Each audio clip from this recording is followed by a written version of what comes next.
오늘 본문의 주인공은 다윗입니다. 다윗의 상황은 좋지가 못했어요.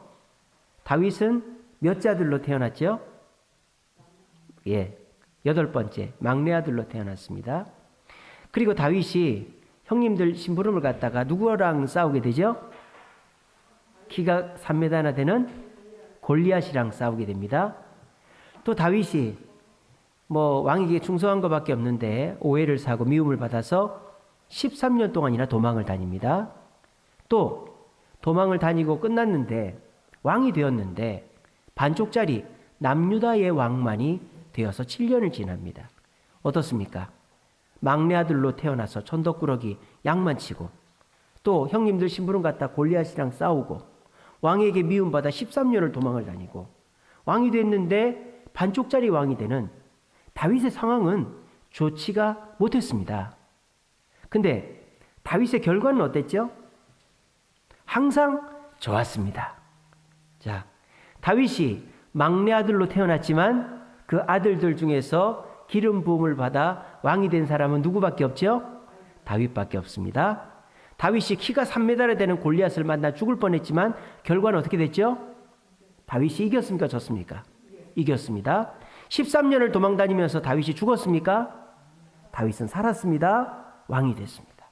그리고 다윗은 반쪽짜리 왕으로 7년 반을 지냈지만 이스라엘 전체 왕이 되어서 장수하고 노년에 전사하거나 죽임당하지 않고 자연사했습니다.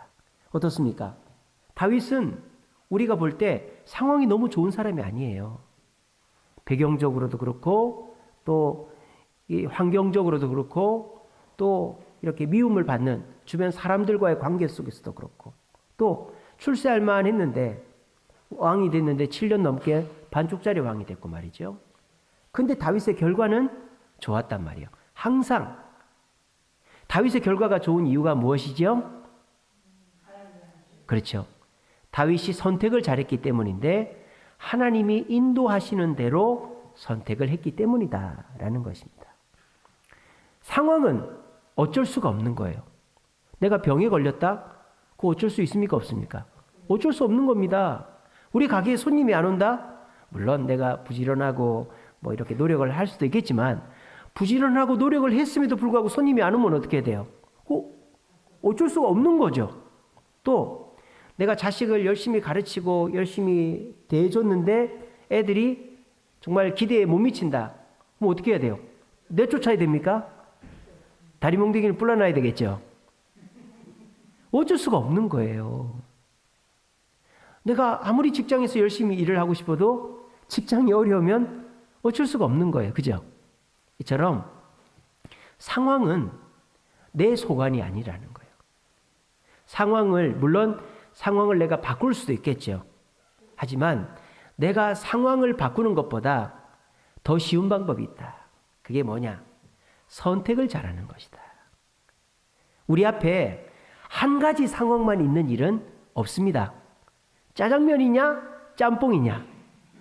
버스냐? 기차냐? 우리 앞에 선택은 여러 가지가 있어요. 항상 보면. 그런데 내가 똑같은 상황에서 선택을 잘하면 그 사람은 좋은 결과를 가져온다라는 거예요. 근데 사람들은요, 참 웃긴 게 뭔지 아십니까? 자꾸 뭐에 집착을 하느냐? 상황에 집착을 하는 거예요. 그러면서 핑계를 대는 거죠. 이 상황 때문에 내가 이렇게 됐다. 우리 집안 때문에 내가 이렇게 됐다. 내가 못 배워서 이렇게 됐다. 내가 몸이 안 좋아서 이렇게 됐다. 남편 탓이다. 자녀 탓이다. 우리 부모 형제 탓이다. 상황 핑계를 자꾸 대는 거예요. 그러면 결과가 좋을 수가 있어요? 없어요? 없습니다.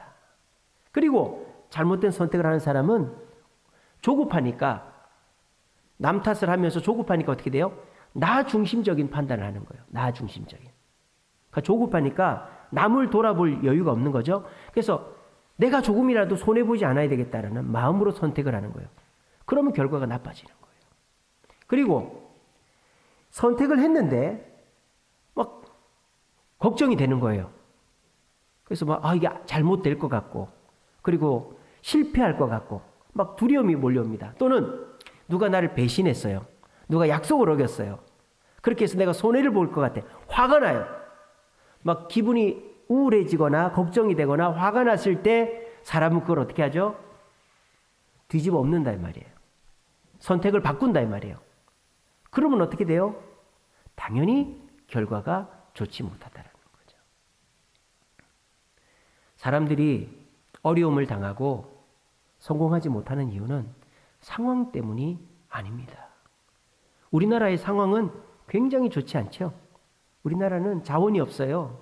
우리나라는 중국으로부터, 일본으로부터, 미국으로부터, 러시아로부터 침입만 받는 나라예요. 근데 우리나라가 이런 상황 탓만 하고 있으면 우리는 지금의 이 선진국이 될 수가 없었겠죠. 우리는 선택을 잘한 거예요.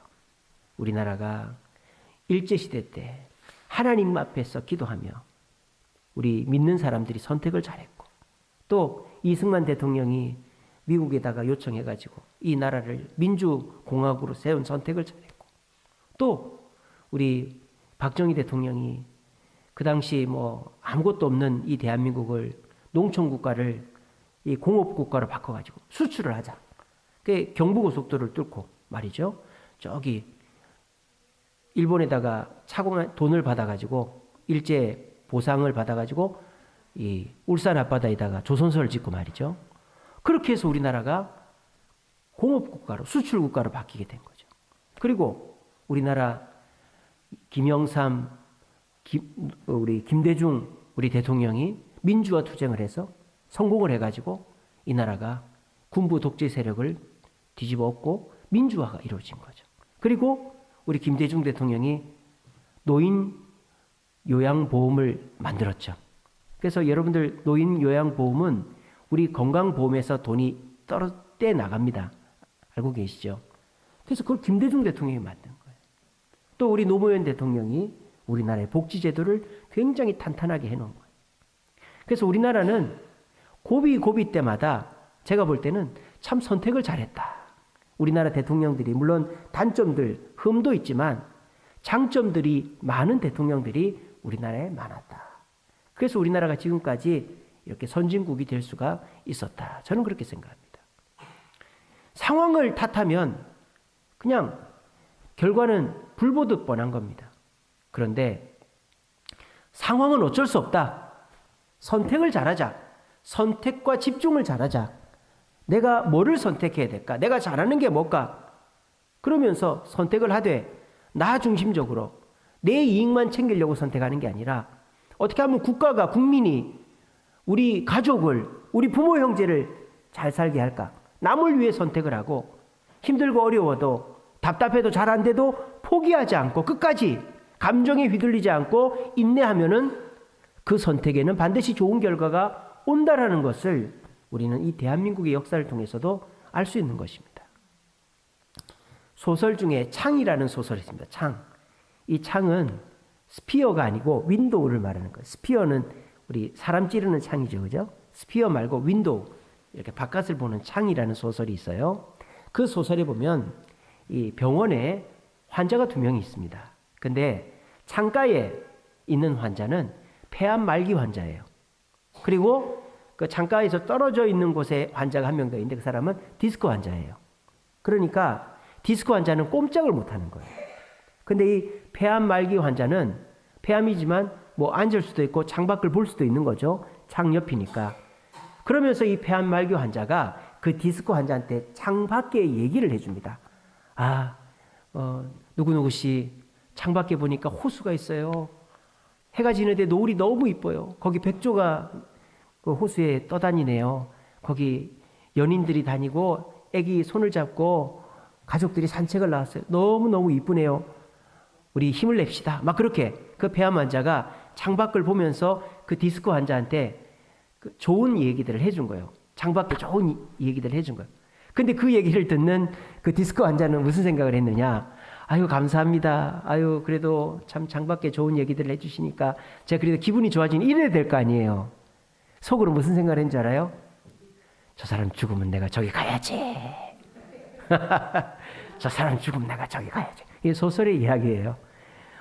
그래, 창밖에가 그렇게 멋지다고, 노을이 그렇게 멋지다고, 호수가 있다고, 백조가 있다고, 애기들이 그렇게 이쁘다고 저 사람 죽기만 해봐라. 폐암 환자니까 오늘 내일 하는데 내가 저기를 가야지. 이렇게 했다는 거예요. 근데 진짜 그 폐암 환자가 죽어버렸어요. 그래가지고 이제 간호사한테 저기로 바꿔주세요. 바꿔줬어요. 그래서 아싸 이제 창밖을 보자. 그래서 등받이를 높여갖고 창밖을 딱 봤는데 어떻게 돼 있었을까요? 회색 콘크리트 벽밖에 없더랍니다. 반전이죠. 그게 무슨 말이에요? 폐암 환자는 디스크 환자를 위해서 소설을 써준 거예요. 얼마나 답답하겠어요. 자기는 폐암이지만 좀 이렇게 움직일 수도 있고, 그죠? 그렇게 화장실도 갈 수 있는데, 이 디스크 환자는 꼼짝을 못하고 있으니까 얼마나 답답할까 하면서 이 사람의 마음을 좀 리프레시 해주려고 소설을 쓴 거예요. 사실 창밖은 옆에 있는 병동 벽밖에 없었대요. 근데 이 사람이 그 디스크 환자를 위해서 그렇게 소설을 써가지고 좋은 얘기를 해줬는데, 그 디스크 환자는 그 얘기를 듣고 고마워하기는커녕 내가 저 자리 가야지 이랬다는 거예요. 이게 뭡니까? 선택을 잘못하면 결과가 너무 다르다는 거예요. 그 폐암 환자는 얼마나 기쁘게 고통을 그래도 잊어가면서 세상을 떠났겠어요. 자기도 마음을 편안하게 먹고 남을 도우려고. 자기 몸은 아픈 거는 어쩔 수가 없는 거 아니에요. 폐암 걸린 거는 어쩔 수가 없는 거 아니에요. 하지만 그 디스크 환자를 위해서 내가 조금이라도 봉사해야지. 그런 마음으로 그렇게 얘기해서 아마 마음 편하게 이제 저 세상 천국으로 갔을 거예요. 근데 디스크 환자는 선택을 뭘 한 겁니까? 자기 상황을 보는 거죠. 나는 창가가 아니니까 보지도 못하고 나는 왜 이 모양이냐. 자기 상황만 탓을 하는 거예요. 그리고 자기 중심적으로 생각하는 거죠. 내가 저 창가에 갔었어야 됐는데, 내가 저기서 창밖을 봤었어야 됐는데. 그러면서 계속 원망하고 불평하니까 결국 자기만 부끄러워지고 창밖에 콘크리트만 보게 되었다라는 것입니다. 우리 속담에 그런 말이 있죠. 볶은 콩도 골라 먹어야 한다. 그런 말 들어보셨습니까? 왜 볶은 콩을 골라 먹어야 돼요? 잘 볶아진 게 있고 탄 게 있고 또 안 볶아진 게 있기 때문이죠. 그러니까 선택을 잘해야 된다 이 말이에요. 그냥 무작정 잡아가지고 입에 털어 넣으면은 막 물컹한 것도 있고 타가지고 못 먹는 것도 있어요. 요즘에 저희 장모님이 땅콩을 튀겨 주십니다. 그래가지고 땅콩을 보통 삶거나 뭐 하긴 좀 복잡하잖아요. 근데 저희 장모님이 후라이팬에 볶는 게 아니고 아주 간단한 신박한 방법을 찾아냈어요. 전자레인지에다가 하는 거예요. 전자레인지에 8분만. 그러니까 내가 얘기하잖아요 지금. 얘기하잖아요. 8분을 돌리라고 전 들었거든요 분명히. 그래가지고 이 땅콩을 이렇게 층을 쌓지 말고 얇게 펴가지고 8분을 돌리라고 저는 분명히 들었습니다. 근데 이제 마침 땅콩이 딱 떨어진 거예요. 그래서 장모님 주무시니까 아 내가 땅콩을 튀겨놔야 되겠다. 볶아놔야 되겠다 해서 제가 8분을 돌렸는데 타는 냄새가 나는 거예요. 타는 냄새가. 그래가지고 열어보니까 한 3분의 1 정도가 탄 거예요. 그러니까 당연히 어떻게 먹어야 돼요? 골라 먹어야 되는 거예요. 저희 장모님이 볶아놓은 거니까 한 움큼 집어갖고 입에 털어넣으면 되는데 그랬다가는 탄 거 먹는 거예요.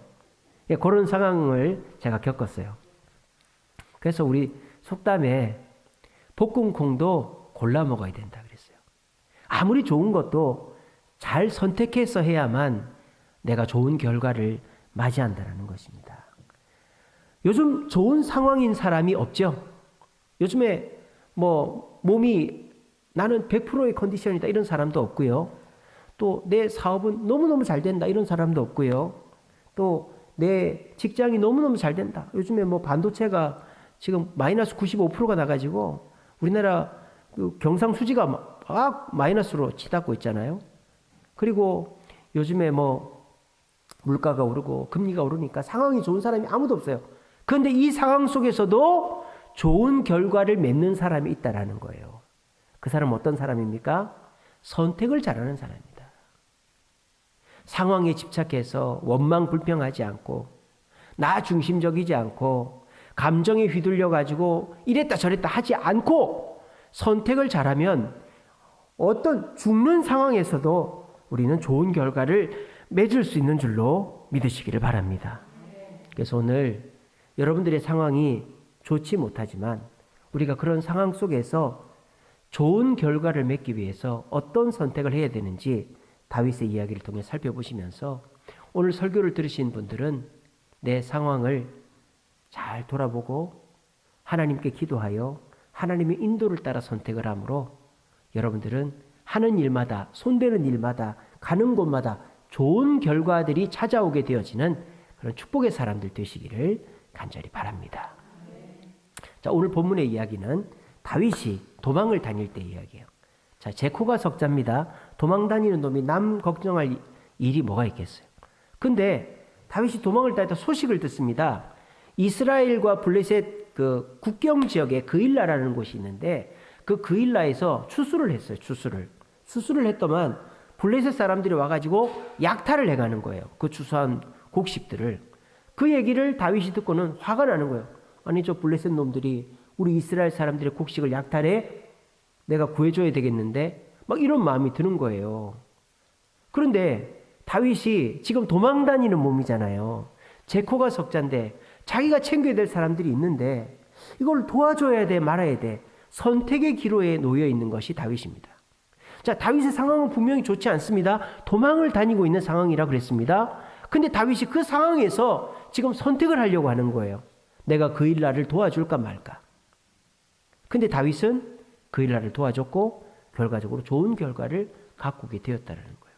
그럼 다윗의 선택은 어떠했기에 좋은 결과를 갖고 왔는가? 첫째는요, 다윗은 나보다 남을 우선시하는 선택을 했습니다. 다윗이 자기를 우선시하면 어떻게 돼요? 그일라를 도와줘야 돼요? 안 도와줘야 돼요? 절대 도와주면 안 되죠. 내 코가 적자인데. 내가 어디를 도와줬다는 소문이 나면 내 위치가 발각이 되고 사울이 나를 잡으러 올 거 아니에요. 그러니까 다윗이 쥐 죽은 듯이 있어야 되는 거예요.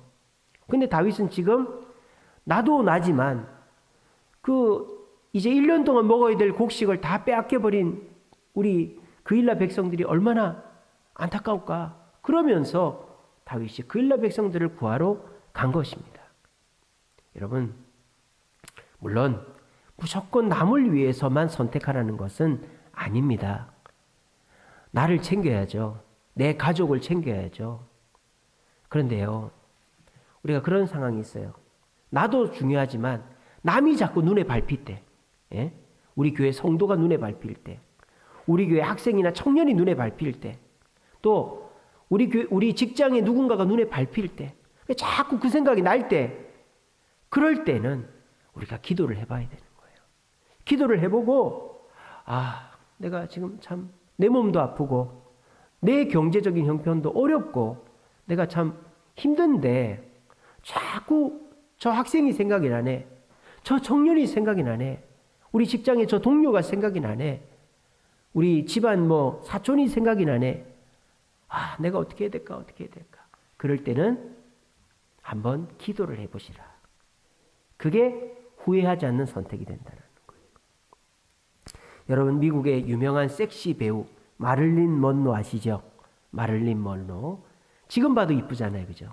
성형수술 하나도 안 했는데 인형 같은 외모를 갖고 있습니다. 근데 이 마릴린 먼로에게 정말 친한 콜린이라는 여자친구가 있어요. 콜린.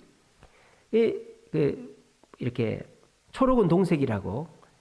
이 마릴린 먼로가 이쁘니까 이쁜 친구랑만 놀았던 거예요. 콜린이라는 여자애도 너무너무 이뻤던 거예요. 그래서 이 둘 다 어린 시절에 농담 삼아, 야, 우리 다 아주 인기 많은 영화배우 되자. 그때는 TV가 없었으니까 우리 영화배우 되자. 그래서 둘 다 영화배우의 꿈을 꿨어요. 그래서 마릴린 먼로는 영화배우가 됐습니다. 근데 이 콜린은 영화배우가 되질 않았어요. 외모가 커가면서 못생겨졌느냐? 콜린이 잘못됐느냐? 아닙니다. 콜린은 여전히 마릴린 먼로급으로 이뻤어요. 근데 콜린이 결혼을 했어요. 누구랑 결혼을 했느냐? 선교사님이랑 결혼을 한 거예요. 선교사님이랑 결혼을 한 것부터가 선택이죠. 그러면서 마릴린 먼로에게 그렇게 얘기를 했대요. 나는 영화배우가 되기를 포기했어. 나는 내 남편과 함께 복음을 전하러 갈 거야. 그랬어요. 그랬더니 몰로가 야, 아깝다. 너의 외모가 아깝다. 우리 같이 영화배우 하기로 했는데 어쩔 수 없지. 나는 내가 열심히 해서 아주 멋진 영화배우 될 테니까 너도 열심히 살아. 이렇게 했어요. 그래서 각자가 흩어집니다. 그래서 몰로는 진짜 멋진 영화배우가 됐고 이 콜린이라는 여자친구는 아이는 또 선교사로 열심히 일하고 있어요. 근데 어느 날 우연히 미국에서 만났어요. 만났는데 마릴린 몰로가 야, 너 그게 뭐냐? 무슨 거지처럼 그렇게 다른 나라 가서 그 원주민들처럼 살고 그게 뭐야? 너 외모가 아깝지 않아? 그렇게 얘기를 하는 게 아니고 몰로가 뭐라는 줄 알아요? 나 죽고 싶어. 나 너무 후회가 돼. 나 이렇게 되지 말 걸 그랬어. 그렇게 했다라는 거예요. 근데 거꾸로 콜린은 나 너무 지금 행복해. 나 너무 지금 만족스러워. 뭐 그렇게 했다라는 거예요. 그리고 어떻게 됐느냐? 마릴린 몰로가 어떻게 죽었죠? 자살했습니다. 마릴린 몰로가 자살했습니다. 그러니까 이거 뭐예요? 마릴린 몰로도 선택을 했습니다. 콜린도 선택을 했습니다. 차이는 뭐죠? 마릴린 몰로가 뭐 죄 짓는 선택, 이기적인 선택한 게 아니죠. 잘못된 선택을 한 게 아니에요. 그저 나를 위한 선택을 한 것뿐이에요. 그거 잘못된 건 아니에요. 콜린은 나를 위하기보다는 남을 위한 선택, 주님을 위한 선택을 한 거예요. 근데 결과는 어떻게 됩니까? 나를 위한 선택의 끝은 허무함이었다는 거예요. 그게 죄 짓는 건 아니었어도. 근데 남을 위한 선택, 주님을 위한 선택은 겉으로 보기엔 초라하고 아무것도 아닌 것 같아도 마음이 기쁨이 넘쳐나는 좋은 결과를 가져왔다는 거예요. 여러분들도 마찬가지입니다. 여러분들이 안 좋은 상황이 되다 보면요, 자꾸 시야가 좁아지게 돼 있어요. 경주마들은 눈에다가 이렇게 가림막을 씌우죠. 앞만 보라고. 옆을 보지 말게 하려고. 그렇게 해서 앞만 보고 달리게 하려고 그렇게. 그러다가 경주마들이요, 다리가 부러지기도 하고요, 탈진해서 쓰러지기도 하고 막 그렇게. 그 얼마나 사람이 참 잔인한 경기입니까? 경주마들을 그렇게 학대하고 혹사하는 거잖아요. 근데 저와 여러분들도 그래요. 우리가 마음이 막 조급하고 상황이 자꾸 안 좋아지고 실패가 거듭되면 우리 시야가 점점 좁아져요. 저 사람이 저런 선택을 할 사람이 아닌데, 저 사람이 저렇게 말할 사람이 아닌데, 저 사람이 저렇게 화낼 사람이 아닌데 왜 저러지? 그 왜 그럴까요? 너무 상황이 안 좋으니까 시야가 좁아져서 그런 거예요. 그럴 때 옆에서 조언해 준 사람이 반드시 있어요. 너 그렇게 하면 안 된다. 너 그렇게 하다 큰일 난다고. 우리 그런 얘기들을 해줘야 돼요. 사람이 상황이 안 좋아지면 시야가 좁아져서 나밖에 안 보이는 거예요. 남편도 안 보입니다. 아내도 안 보입니다. 자녀도 안 보입니다. 부모 형제도 안 보입니다. 오직 나밖에 안 보여요. 그렇게 해서 뭐 까짓거 뭐 돈만 있으면 되지. 뭐 남편이 애들이 뭐 내 미래를 책임져 주는 것도 아니고, 그러다가 나중에 가서 후회하는 결과가 오게 되는 거예요. 여러분, 상황은 어쩔 수가 없는 거예요. 상황은 이미 지나간 거예요. 이제 우리에게는 선택만이 남아있는 거예요. 그 선택은 크게 나를 위한 선택과 남을 위한 선택이 있는 것입니다. 그럴 때 여러분들이 나를 위해 선택을 해야죠. 여러분들 뭐 다 남을 위해 살아라는 게 아니에요. 근데 주님께서 여러분 마음에 자꾸 이 사람이 생각나게 하신다. 그 아이가, 그 청년이, 그 사람이, 그 부모 형제가, 그 누군가가 생각이 난다 하면은 그렇다고 그 사람을 무작정 도와주라는 게 아니에요. 한번 기도라도 해보시라는 거예요. 왜? 후회되지 않게. 그렇게 해서 여러분들이 남을 위해서 선택을 하면, 기도한 다음에 남을 위해 선택하면 그 결과는 너무너무 좋을 거예요. 여러분, 마릴린 몰로가 죄 지은 거 아니에요. 잘못된 선택을 한 게 아니에요. 근데 나중심적으로 살면 계속 시야가 좁아지는, 자꾸 사람을 쳐내는 거예요. 결국 주변에 사람이 없으니까 너무 외로워지는 거죠. 그래서 자살한 거예요. 근데 이 콜린이라는 분은 선교사의 아내로 선교를 하다 보니까 계속 남을 위해 살다 보니까 시야가 넓어져서 나는 이렇게 힘들고 어렵지만 내 주변 사람들이 행복해하는 걸 보면서 삶이 너무너무 만족스러웠던 거죠. 여러분들은 지금 어떻게 살고 계십니까? 여러분들의 시야는 어떠십니까? 여러분, 상황에 집착하지 마십시오. 상황은 이미 지나간 거예요. 여러분, 앞에 있는 걸 선택할 시간입니다. 근데 가급적이면 나를 위한 선택만 하지 마시고 우리 주님을 위해서, 교회를 위해서, 우리 성도들을 위해서, 내 남편과 아내를 위해서, 자녀를 위해서 하는 선택을 해보십시오. 그러면 우리 주님이 그 선택에 격려해 주시고 그 선택의 결과는 반드시 좋게 끝날 줄로 믿으시길 바랍니다. 자, 다윗이 그렇게 그일라를 구해야 되겠다라는 선택을 했죠. 근데 그 선택은 자기의 선택이 아닙니다. 그죠? 다윗은 그일라 백성들을 구해야 되겠다라는 선택을 어떻게 해서 하게 됩니까? 뭐 해보고 하게 되죠? 그죠? 기도해보고 하게 됩니다. 2절에 보시면 다윗이 여호와께 묻자와 이르되 내가 가서 이 블레셋 사람들을 치리이까? 그랬더니 하나님 뭐라 그래요? 블레셋 사람들을 치고 그일라를 구원하라 그랬어요. 자, 그러면 이제 끝난 거잖아요. 그죠? 그일라를 공격하면 될 거 아니에요. 근데 문제가 생깁니다. 어떤 문제가 생겨요? 부하들이 반대를 하는 거예요. 오늘 3절에 보십시오. 다윗의 부하들이 그에게 이르되 보소서 우리가 유다에 있기도 두렵거든 하물며 그일라가 해서 블레셋 사람들 군대를 치는 일을 하리까. 그 부하들이 딱 반대를 해버리니까 다윗이 주저할 수밖에 없는 거죠. 아니, 하나님이 하라고 했고 자기도 하고 싶은데 부하들이 반대를 하는 거예요. 다윗이 어떻게 합니까? 아이고 어쩔 수 없네. 부하들이 반대를 하니 나 혼자 싸울 수도 없고 포기해야 되겠다 라고 하는 게 아니라 어떻게 하죠? 한 번 더 기도합니다. 한 번 더. 4절에 보세요. 다윗이 여호와께 다시 묻자온대 여호와께서 대답하여 이르시되 일어나 그일라로 가라. 블레셋 사람을 네 손에 넘기겠다. 하나님이 약속을 주시는 거예요. 그래서 다윗이 블레셋 군대를 물리치게 됩니다. 여기에서 우리가 발견할 수 있는 진리가 뭔지 아세요? 기도를 한 번만 하지 말라는 거예요. 반대에 부딪혀도 내 생각과 달라도 기도로 자꾸 검증을 해보라는 거예요. 내 생각과 다른 선택을 주님이 선택을 하라고 주셔도 그걸 거부하지 말고 한 번 더 기도해보라는 거예요. 그러면 하나님이 확신을 주신다 이 말이에요. 기드온이 미디안 군대와 싸우는데 너무 겁이 나는 거예요. 300명 갖고 수만 명과 싸우라니 여러분 같아도 이 계란에 바위치기잖아요. 계란으로 바위치기잖아요. 그게 하나님께 기도하죠. 하나님 어떻게 하면 좋습니까? 어떻게 이슬만 젓고 바닥은 안 젖겠어요? 그러니까 진짜 이슬만 젓고 바닥은 양털만 젓고 바닥은 안 젖어요? 한 번 더 기도하죠. 하나님 바닥만 젓고 양털은 안 젖게 그렇게 기도해요. 또 이제 막상 싸우러 갔는데 너무 두려운 거예요. 하나님께 또 기도합니다. 그럴 때 하나님 어떻게 하십니까? 블레셋 군대, 미디안 군대 텐트에 가서 미디안 군대가 지금 이 기드온과 그의 군대들을 두려워하겠다는 걸 듣게 해주시는 거예요. 기도가 답이다. 선택을 할 때 주변에 반대가 있고 마음의 두려움이 밀려옵니까? 기도가 답이다. 기도해도 하나님이 그 아이를 도와라. 그 청년을 도와라. 교회 일을 해라.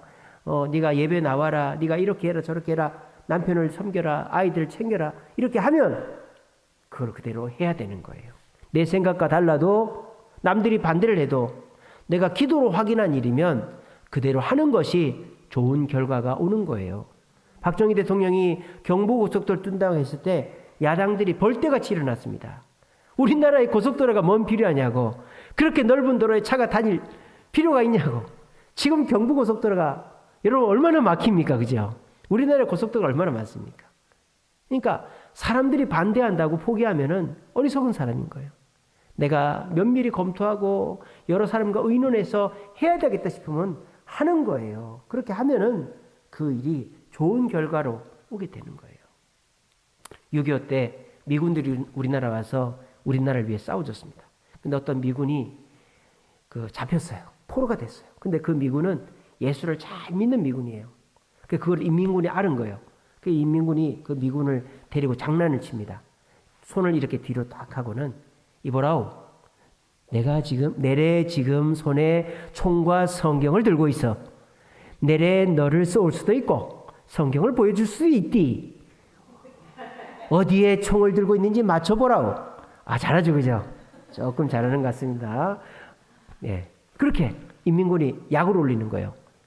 내 손에 총도 있고 성경책도 있는데 맞추면 살려준다. 여러분 같으면 어떻게 하겠어요?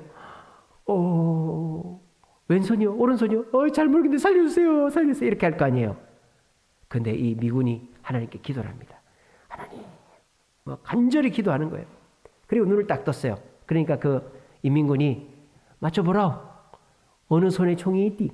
맞춰보라오. 막 그러는 거예요. 그 사람이 뭐라고 얘기하는 줄 알아요? 오른손이요, 왼손이요, 이렇게 하지 않는 거예요. 하나님이 내게 말씀하시기를 마음을 지켜라. 죽음을 두려워하지 말라고 하셨어. 라고 대답을 한 거예요. 전혀 다른 대답이죠. 그죠? 이 인민군은 오른손에 있습니까? 왼손에 있습니까? 라고 질문했는데 이 하나님이 주신 대답은 뭐예요? 죽으라는 거예요. 하나님은 너 죽어라 이거예요. 내가 너 죽게, 너 살려줄 마음이 없다. 너 죽어라. 그 마음 흔들리지 마라. 그리고 죽음을 두려워하지 말라고 한 거예요. 그렇게 얘기를 딱 했어요. 그래서 이 미군이 죽었을까요? 살았을까요? 살았습니다.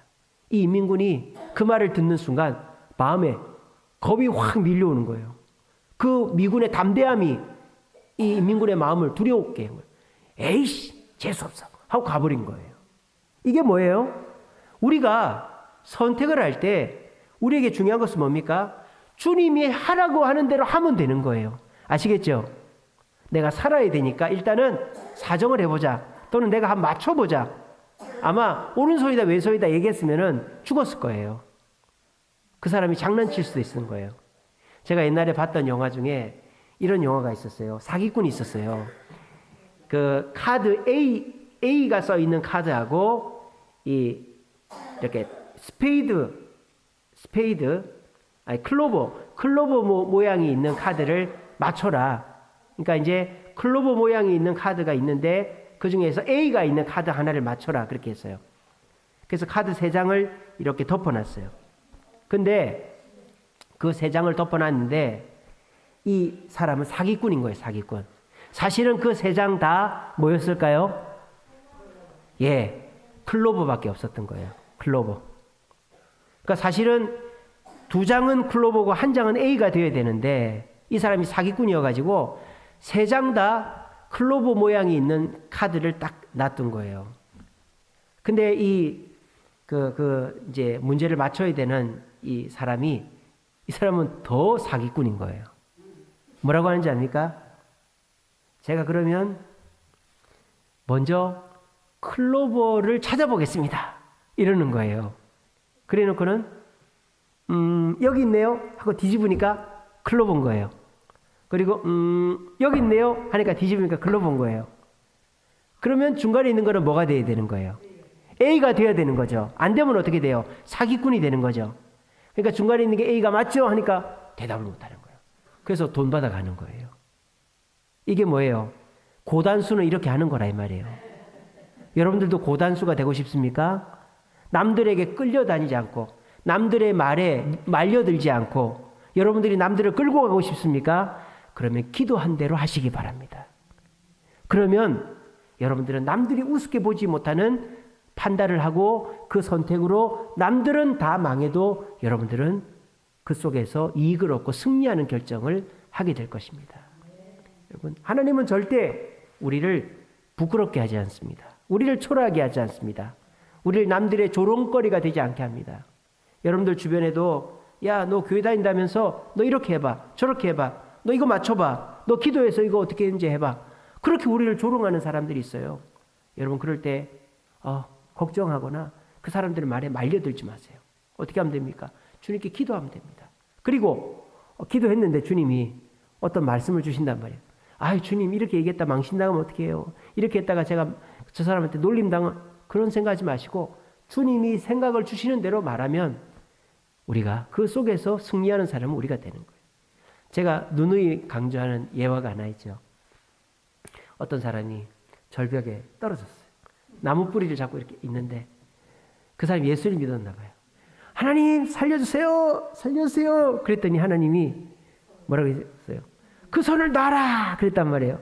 그랬더니 이 사람이 뭐랬다고요? 여기 다른 사람 없어요. 여기 다른 사람 없어요. 이랬다라는 거예요. 여러분들이 그러고 있지 않습니까? 하나님께 기도를 했단 말이에요. 하나님, 우리 아이, 우리 남편, 또 우리 부모, 형제, 하나님 좀 이렇게 잘 되게 해주세요. 그런데 하나님이 교회를 데리고 나와라. 네가 져줘라. 네가 헌신해라. 네가 이렇게 해라 저렇게 해라. 그럴 때 다른 사람 없어요. 다른 사람 없어요. 여러분 그러고 있지 않습니까? 제가 죽어도 지기는 싫어요. 죽어도 손해보긴 싫어요. 죽어도 양보하긴 싫어요. 다른 방법 없을까요? 그러니까 그 선택 앞에 주님은 도움을 주지 않는 거예요. 여러분, 선한 선택, 좋은 결과를 맺는 선택은 주님께 기도를 하는 것입니다. 근데 기도했는데 주님이 A도 아니고 B도 아니고 전혀 다른 C라는 것을 나한테 말씀하셨어요. 그럴 때 이건 아닌 것 같은데 싶으면 한 번 더 기도하세요. 다윗처럼. 한 번 더 기도했는데 하나님이 그렇게 하라고 그러면 그렇게 하십시오. 그것이 여러분이 부끄럽지 않고 바른 선택을 통해서 좋은 결과를 맺는 최선인 줄로 믿으시길 바랍니다. 마지막입니다. 자, 다윗이 그 일날을 구해야 되겠다. 근데 백성들이, 신하들이 반대했어요. 한 번 더 기도했어요. 근데 하나님이 구하라 그래요. 그 신하들을 이렇게 설득해가지고 그 일날 공격했습니다. 이겼을까요? 졌을까요? 이겼습니다. 다윗이 이겼습니다. 그리고 뺏겼던 것까지 다 찾아왔습니다. 그러면 그 일날 백성들이 다윗을 어떻게 해야 되겠습니까? 은인으로 생각하고 모셔야 되겠죠. 아마 부하들이 그랬을 거예요. 다윗 장군님 됐습니다. 이제 우리가 이제 도망 안 다녀도 됩니다. 이 그일라에서 우리가 자리를 잡고 이 그일라에서 그냥 사울이 우리 여기 있는 거 모르니까 우리가 그냥 여기 그일라에서 잘 지내면 될 것 같습니다. 이제 됐습니다. 그렇게 한 거예요. 근데 어떻게 됐어요?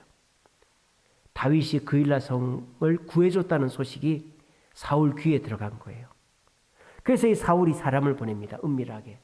그일라 백성들이 얘기하기를 너희는 다윗을 내놓아라. 그러면 너희 성은 살려주겠다. 안 내놓으면 너희 성은 망할 것이다. 근데 그일라 사람들이 어떻게 해야 됩니까? 자기들을 구해준 다윗 아닙니까? 다윗한테 솔직하게 얘기하고 우리가 죽을지언정 당신을 내놓지 않고 우린 당신과 함께 하겠습니다. 이래야 될 거 아니에요. 근데 그일라 사람들이 슬그머니 다윗을 사울에게 갖다 바치려고 하는, 그걸 다윗이 알아챈 거예요. 여러분 얼마나 큰 배신감을 느끼겠습니까? 마음이 얼마나 큰 상처가 되겠습니까? 보통 사람 같으면 이 나쁜 놈들을 봤나? 내가 구해줬는데 이 물에서 구해줬더니 개나리 보집 내놓으란다고 나를 밀고 해? 그이런 사람들 죽여도 할 말이 없어요. 근데 다윗이 이때도 뭐랍니까? 기도를 합니다. 12절에 다윗이 이르되 그일라 사람들이 나와 내 사람들을 사울의 손에 넘기겠나이까 하니 여호와께서 이르시되 그들이 너를 넘기리라 그랬습니다. 하나님이 그래 그일라 사람들이 너를 넘길 거다. 그때 다윗이 화가 나서 그일라 사람들을 쳐 죽인 게 아니고 13절에 보니까 다윗과 그의 사람 600명 가량이 일어나 그일라를 떠나서 갈 수 있는 곳으로 갔더니 다윗이 그일라에서 피한 것을 어떤 사람이 사울에게 말하매 사울이 가기를 그친다. 자, 이게 어떻게 된 거예요? 다 잘 된 거죠. 만약에 이 사울이 그일라를 쳐들어왔어요. 그렇게 되면 어떻게 돼요? 그일라를 쳐들어왔으면 전쟁이 일어났겠죠. 전쟁이 일어나면 누가 죽어도 죽었겠죠. 그러면은 그것도 안 좋은 거예요. 또 이 그일라 사람들이 사울과 그의 백성들, 그의 부하들을 밀고 해가지고 그의 부하들이 잡혀가도 또 이스라엘 사람이 죽는 거죠. 근데 지금 다윗의 선택을 통해서 죽은 사람이 있습니까? 없습니까? 아무도 죽지 않았다라는 거예요. 그럼 여기서 죽은 사람이 딱 한 명 있어요. 누가 죽었을까요? 다윗이 죽은 겁니다. 아시겠어요? 다윗이 죽은 거예요. 다윗이 자기 마음을 죽여버린 거예요.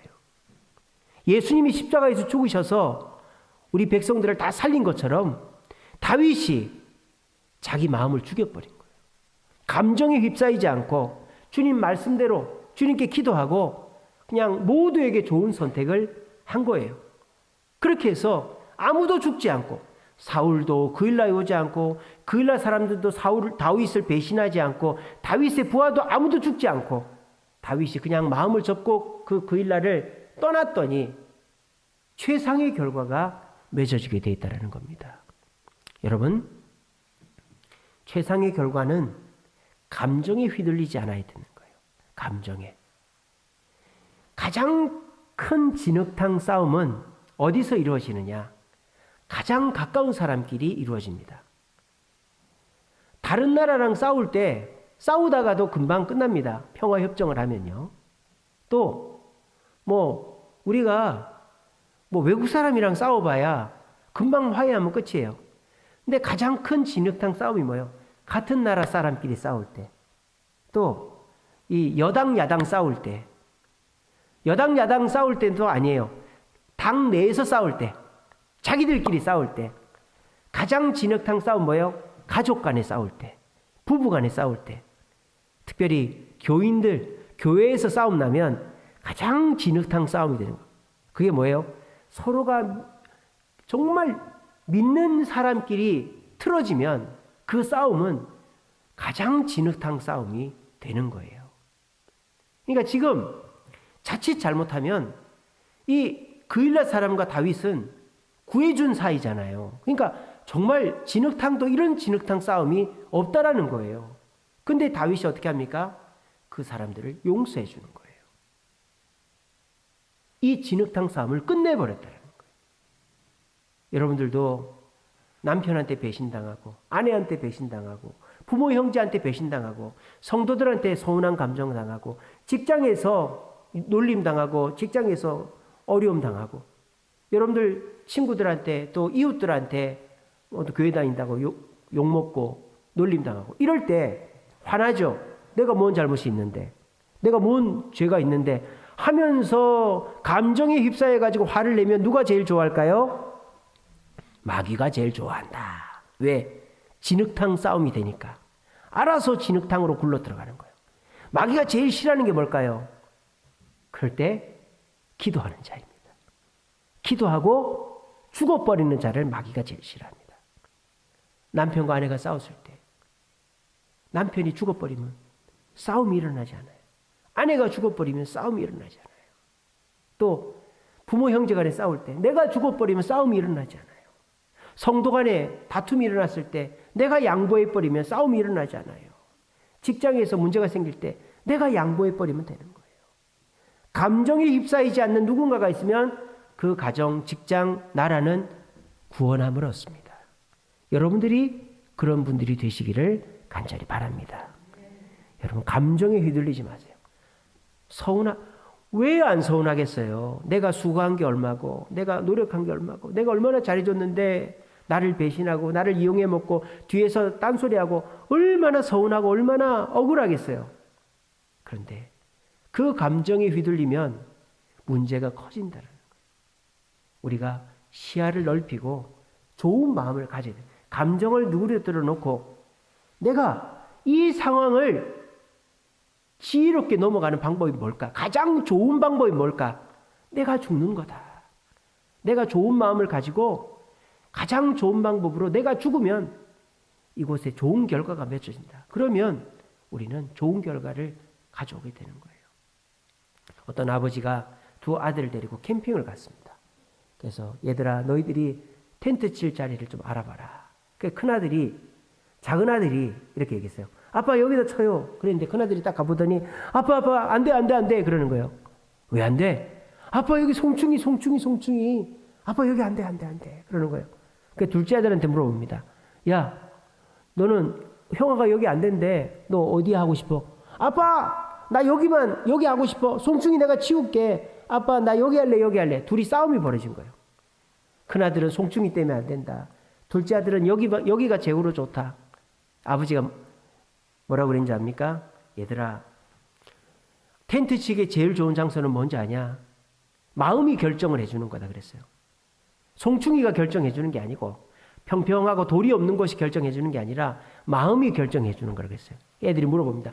아빠 어떤 마음을 먹어야 좋은 자리를 결정하는데? 이렇게 얘기해 준 거예요. 장점을 크게 보고 단점은 감싸 안으면 좋은 자리가 보인다. 그렇게 한 거예요.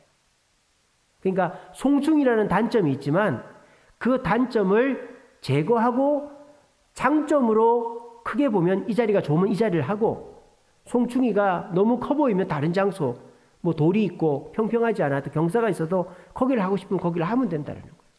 사람이 감정에 휩싸이면 장점을 보지 못하는데 장점을 보면 감정을 절제하게 된다는 거예요.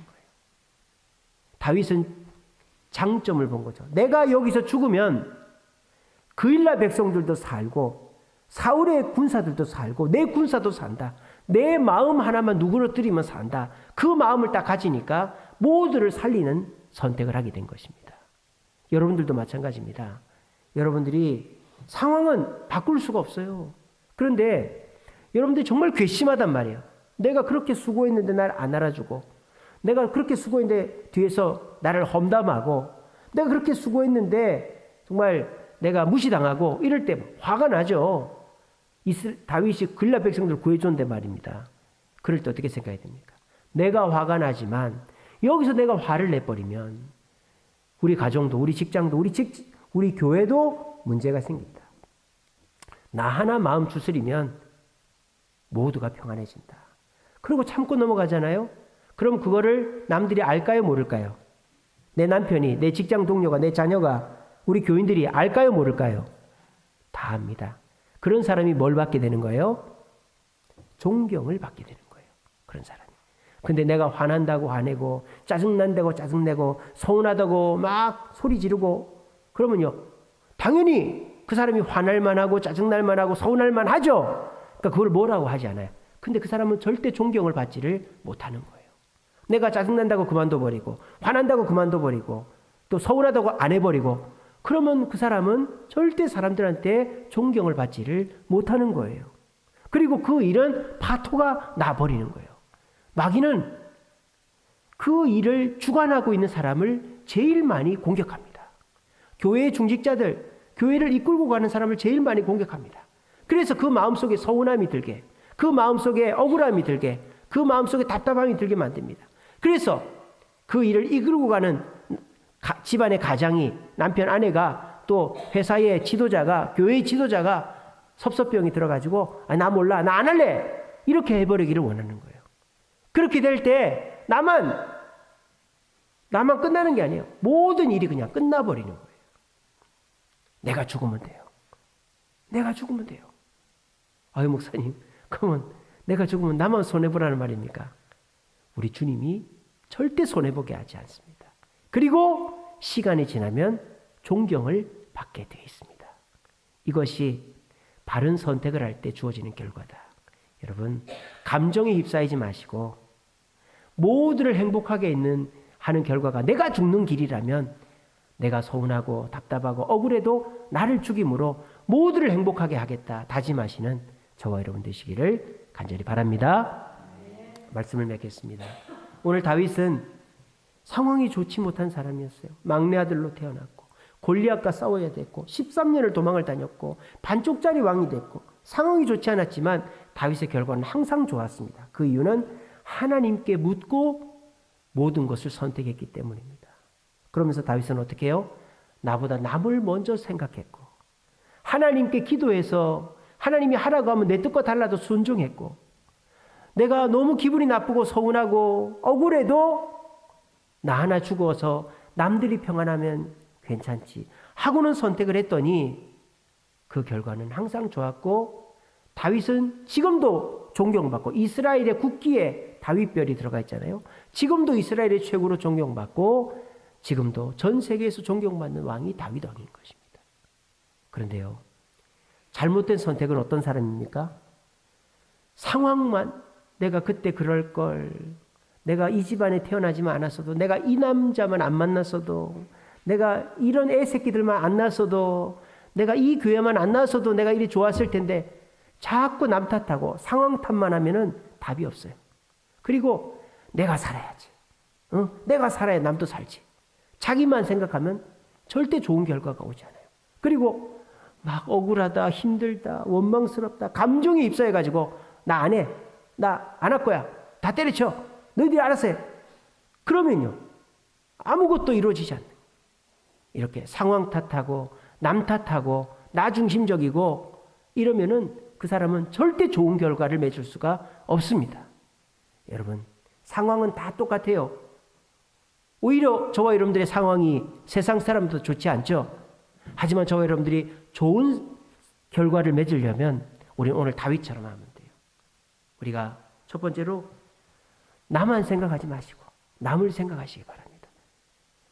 자꾸 어떤 학생이 생각나고 어떤 청년이 생각나고 어떤 성도가 생각나고 남편이 생각나고 애가 생각나면 에이 그래 내가 뭐라고 저 사람 먼저 구해주자 도와주자 남을 먼저 생각하세요. 그리고 기도했는데 하나님이 자꾸 그렇게 하라고 하면 내 뜻을 내려놓고 그렇게 하세요. 그리고 내가 도와주고 잘해줬는데도 알아주기는커녕 더 해달라고 그러고 험담하고 원망하고 그래도 내가 마음 잘 추스리고 내가 죽으면 끝이지 그 마음으로 하십시오.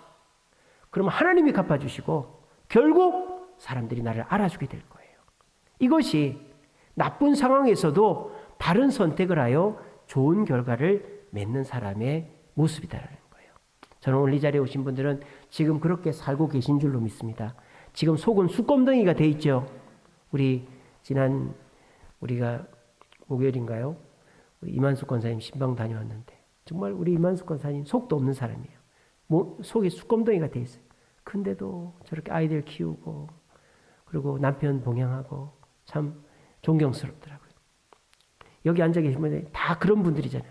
얼굴은 곱상해 보여도 정말 산전수전 공중전 다 겪은 분들 아닙니까? 부모 모시고 자녀 키우느라고 나는 못 쓰고 못 입고 그렇게 살았잖아요. 근데 여러분들 지금 초라한 사람 있어요? 얼굴에 쭈글망탱이 할머니가 된 사람 있어요? 다들 얼굴 허옇고 말이죠. 주름 하나 없고. 여러분들 얼굴이 너무너무 이뻐요. 너무너무 좋아요. 그렇게 고생 안 한 것 같아. 귀부인처럼 사신 것 같아요. 그 왜 그럴까요? 내가 남을 위해 살고 주님 뜻대로 살고 속은 숯검덩이가 됐는데 우리의 지금 모습, 우리의 지금 상황은 왜 이렇게 좋냐 이 말이에요. 주님이 보고 계시고 주님이 책임지신다는 거예요. 그리고 여러분들의 남편이, 여러분들의 아내가 여러분들 존경합니다. 여러분들의 자녀들이 여러분들을 존경합니다. 왜? 여러분들이 바른 선택을 했기 때문입니다. 여러분들 지금까지 잘 살아오셨어요. 앞으로도 그렇게 사시면 됩니다. 세상 사람들처럼 남 탓하고 상황 탓하고 이랬다 저랬다 감정 휘둘리지 마시고 주님 말씀대로 남을 먼저 생각하시고 기도해 보시고 기도한 대로 행동하시고 그리고 무엇보다 나는 속이 문드러져도 주님을 기쁘시게 하고 남을 먼저 섬김으로 우리 모두 주님 앞에 잘했다 칭찬 듣고 그리고 주님이 축복해 주심으로 우리가 고생했지만 얼굴은 더 밝아지고 우리가 이 땅에서 천국 갈 때 모든 사람이 우리 장로님, 우리 권사님, 우리 집사님 참 좋은 분이었어. 내가 저분 때문에 살았어. 그렇게 존경받는 채로 천국 갈 수 있는 저와 여러분들 되시기를 간절히 바랍니다.